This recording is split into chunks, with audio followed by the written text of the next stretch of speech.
what I find pretty fascinating. And it reflects a very fundamental fact of Irish life. They were communal. They didn't have individual little cells. And Christianity brought the cells so that each person had their own privacy. It was totally unknown in Gaelic life. As I said, I love the hamster pile idea. Is it just, so that it was one big hamster pile for 5,000 years. Now, for some reason, in the Middle East and so on, they had these square things for very, very early on. And when Christianity came to Ireland, it essentially brought that with it. It wasn't Christianity that invented this. They brought the individual cell. It doesn't mean cell like a jail cell, but the individual space. Chambers, yeah. Was an idea that came very, very late to Ireland and came in with Christianity. And was enforced, if you like, imposed upon the Irish as a religious thing. And it's very interesting that the Irish word for a church in the very early patrician period, and a lot of place names are called kill. Kilmovie, kill this, kill everything. And guess what kill is? Kill is a cell. C-I-L, it's the same as a cell. It's amongst that same word. So that these churches or cells were associated with a saint, like Kiltiernan. So there would be a holy man, but he separated himself out from the hamster pile, if you like, and went out and set up his own little space. Now, something was imported with Christianity, which I see as a North African, Middle Eastern concept. And also a lot of the influences, a lot of the thinking of women, and a lot of the sexual mores that were totally unnative to the Irish. So anyway, but the way they lived, the idea of the individual cell or kill, was new, and I think that. So that's important. I think that's worth knowing. Yes, and if you look at a university of which it was really, like Kilmacnoise, and what do you call it in Wicklow? The three, what do you call it? Oh, the meeting of the waters? No, but not still the Three Lakes. What do you call the? Three Lakes Church. Two lakes. Glendala. Da is two and La is the glen of the two lakes, the Glendala. They came together as a community, but they didn't sleep together. Oh. They slept in their little cells.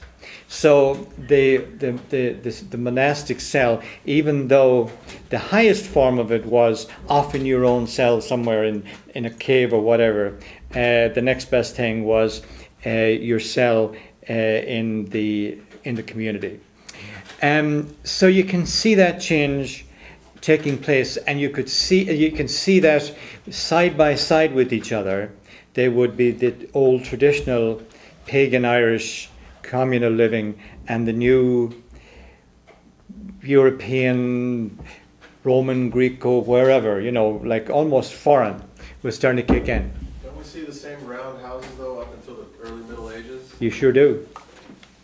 So it was just in certain areas? Certain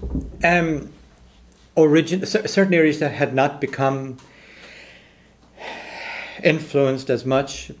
The cities obviously were, and the Irish never built cities. They just didn't. So all the towns and cities were all built by either the Vikings, all built by foreigners of some sort. So looking at the way people lived, looking at their habitation, tells you a tremendous amount about history, about the folks. Tremendous amount. And then, of course, kind of all hell broke loose then, after about Well, 1169, when the Normans came, then everything changed. So now, not only were they building towns, but they were building castles, and the whole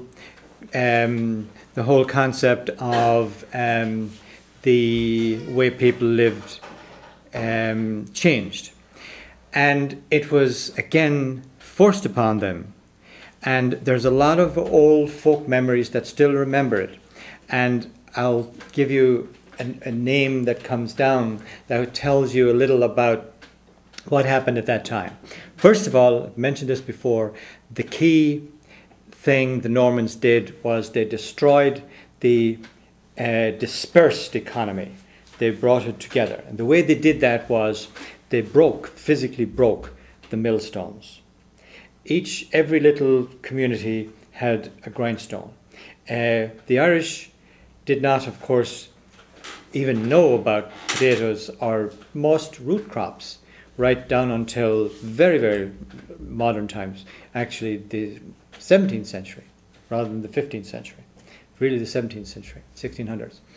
Prior to that, it was grain. It was oats, barley, wheat, and that they exported it in abundance. It was their great crop. They grew massive amounts of sheep, so they had a lot of mutton because they produced a great deal of wool, and that's what they clothed themselves in, and they exported it as well. So grain and wool was their big exports. Now, the local economy was very local and very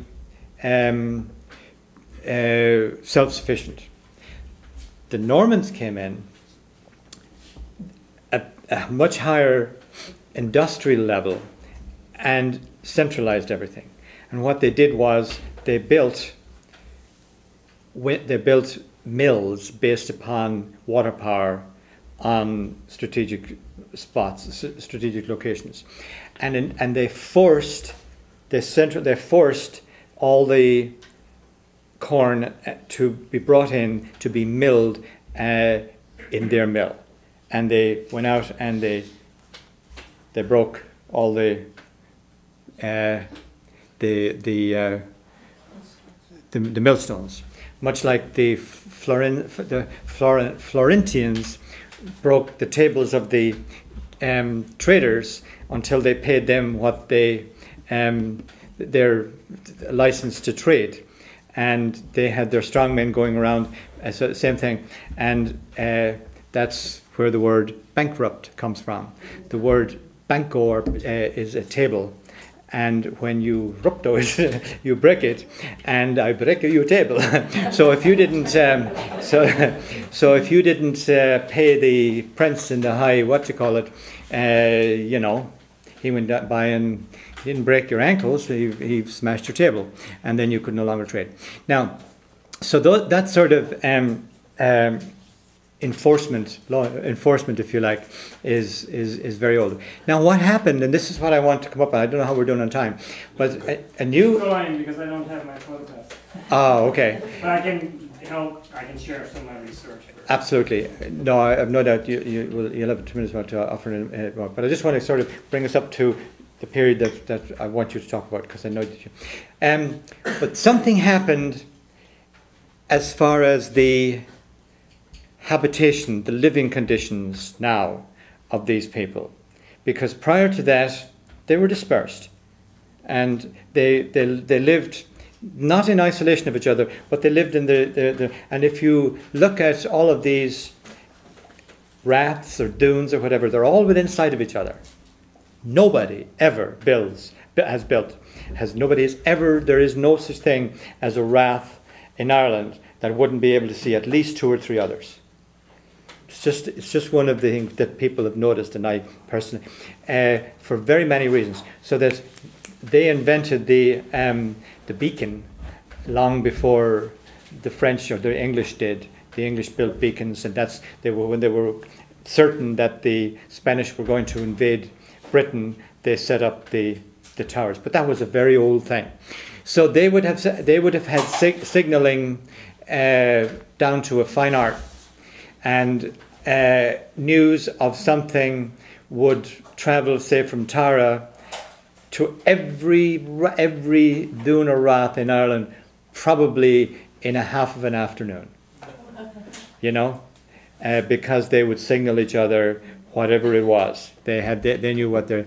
So they had a very. Pardon? That reminded me one time when I was in Ireland, I was waiting for the bus.